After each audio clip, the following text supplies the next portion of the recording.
हम अपनी जान के दुश्मन को अपनी जान कहते हैं। हम अपनी जान के दुश्मन को अपनी जान कहते हैं। मोहब्बत की इसी मिट्टी को तो हिंदुस्तान कहते हैं। जो दुनिया में सुनाई दे, जो दुनिया में सुनाई दे उसे कहते हैं खामोशी। जो आंखों में दिखाई दे उसे तूफान कहते हैं। जो ये दीवार का सुराख है साहब, जो ये दीवार का सुराख है, चाइना, अमेरिका, पाकिस्तान साजिशों का हिस्सा है, मगर हम इसे अपने घर का रोशनदान कहते हैं। मगर हम इसे अपने घर का रोशनदान कहते हैं। मैं अंजलि आप सभी के समक्ष आज यहाँ पर देश प्रेम और राष्ट्र निर्माण के उपलक्ष्य में अपने कुछ विचार आप सभी के साथ साझा करना चाहूंगी।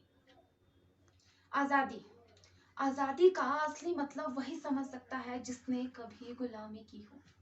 हम सौभाग्यशाली है कि हमने स्वतंत्र भारत में जन्म लिया। यूं तो आजादी की लौ सन 1857 में ही जल चुकी थी, जो मशाल बनकर सन 1947 में हमारे देश को आजाद कराई। प्राचीन, मध्यकालीन और वर्तमान भारत के उदाहरण से स्पष्ट करना चाहूंगी कि जब हम फिरंगियों के फेरों में फंस चुके थे तो रंग दे बसंती चोला की सिर्फ और सिर्फ एक आवाज पे टोलों के टोले उमड़ाते थे और उनके वंदे मातरम के नारों से खून में आने वाला 5-5 डिग्री का तूफान अंग्रेजी शासकों की जड़ों में तूफान ला देता था। लोग मर जाते थे, मिट जाते थे, फांसी चढ़ जाते थे, तो वो भी उस समय अपनी देशभक्ति साबित कर रहे होते थे, क्योंकि ये उस दौर की देशभक्ति की कसौटी थी। उसके बाद 62, 65 और 71 के युद्धों में अपना सुहाग गंवा देने वाली औरत जब घर के हालात ये हो जाया करते थे कि प्यार भी भरपूर गया, मांग का सिंदूर गया, नन्हे नोनी हालों की लंगोटियां चली गई, छोटी छोटी बेटियों की चोटियां चली गई, बाप की कमाई गई, भाई की पढ़ाई गई, ऐसा एक विस्फोट हुआ पता ही चला नहीं, पूरे जिस्म की ही कई बोटियां चली गई और आपके लिए तो एक आदमी मरा है साहब, किंतु मेरे घर की तो रोटियां चली गई, मेरे घर की तो रोटियां चली गई वाले हालात पैदा हो जाने के बावजूद भी एक माँ अपने बेटे को सरहद पे भेज दिया करती थी और पत्र में लिखकर ये भेजा करती थी कि अम्मा ने खत लिखा है बड़े ही चाव से, कि अम्मा ने खत लिखा है बड़े ही चाव से, पुत्र मेरे ना घबराना, 1 इंच भी पीछे ना हटना, चाहे इंच इंच कट जाना, चाहे इंच इंच कट जाना। इस तरह पूरा परिवार अपनी देशभक्ति साबित कर रहा होता था। तब देश बलिदान मांगता था, तब देश मर जाने को कहता था, तब देश मिट जाने को, फांसी चढ़ जाने को कहता था, किंतु आज देश लड़ जाने को नहीं कहता, आज देश मर जाने को, मिट जाने को, फांसी चढ़ जाने को नहीं कहता, किंतु मेरे विचारों में यदि कोई व्यक्ति अपना काम पूरी मेहनत, पूरी लगन, पूरी ईमानदारी से करे ना, तो वही सबसे बड़ा देशभक्त है।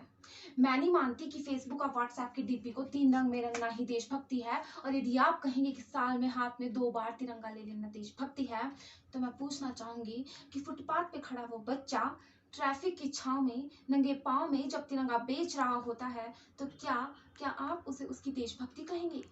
ये उसकी देशभक्ति नहीं, उसकी पेट की भूख की शक्ति है जो उसे ये करने पर मजबूर करती है, क्योंकि न मस्जिद को जानते हैं, न शिवालों को जानते हैं, न मस्जिद को जानते हैं, न शिवालों को जानते हैं। जो पेट के भूखे होते हैं ना, वो सिर्फ और सिर्फ भोजन के निवालों को जानते हैं।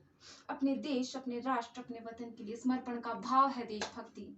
हर देशद्रोही के जीवन में आने वाला तूफान है हमारी सच्ची देशभक्ति, ताकि हर देशद्रोही ये समझ सके कि अगर तू परिंदा है तो ये आसमां तेरा है, अगर तू दरिंदा है तो ये शमशान तेरा है, भाईचारे से रहना है तो रह जमीन पे, वरना एक कब्र भी तेरी और एक कब्रिस्तान तेरा है, वरना एक कब्र भी तेरी और एक कब्रिस्तान तेरा है। परंतु एक देशद्रोही से ज्यादा एक देशभक्ति तब आहत होती है जब एक बेटा अपने बूढ़े माँ बाप को वृद्धाश्रम की चौखट पर छोड़ आता है। करा उठती है वो देशभक्ति जब हम मुसीबत में फंसे लोगों की जान बचाने से ज्यादा सेल्फी लेकर अपने लाइक्स बढ़ाने में लगे रहते हैं। जिस देश के युवा पे अपने देश, अपने राष्ट्र, अपने समाज, अपने वतन की जिम्मेदारी थी, वो युवा आज अपनी 4x4 की छोटी सी स्क्रीन पर अपनी कोमल उंगलियों के घर्षण मात्र से अपनी भावनाओं की इमोजीज भेज रहा है। 4 बोतल वोडका, काम मेरा रोज का ने तो भारत का भविष्य तबाह कर रखा है। हम ना एक ऐसे समाज में जीते हैं जहां लड़कों से बात करता देख जो भाई लड़खड़ाते हैं, लड़कों से बात करता देख, जो भाई लड़खड़ाते हैं वही अपनी गर्लफ्रेंड के किस्से घर में हंस हंस के सुनाते हैं। और मैं बता दूं, महिला सुरक्षा के मामले में आज भी हम चौथे नंबर पे आते हैं। हम ना एक ऐसे समाज में जीते हैं जहां पत्थर की मूरत को लगते हैं 56 भोग, और भूखे नंगे तड़पते सो जाते हैं लोग, भूखे नंगे तड़पते सो जाते हैं लोग। मजदूर को मजदूर समझिए, मजबूर नहीं, गरीब को काम दीजिए, दान नहीं। और अगर दान देने के इच्छुक है ना, तो जीते जी रक्त दान दीजिए, और मरने के बाद अंग दान दे के किसी मरते हुए को जीवन दान दीजिए। यही सच्ची देशभक्ति और यही सच्चा राष्ट्र प्रेम है। न सरकार मेरी है, न रब मेरा है, न सरकार मेरी है, न रब मेरा है, और न ये बड़ा सा नाम मेरा है, किंतु एक बात का गुरूर है मुझे, मैं भारत की हूँ और ये भारत मेरा है, मैं भारत की हूँ और ये भारत मेरा है।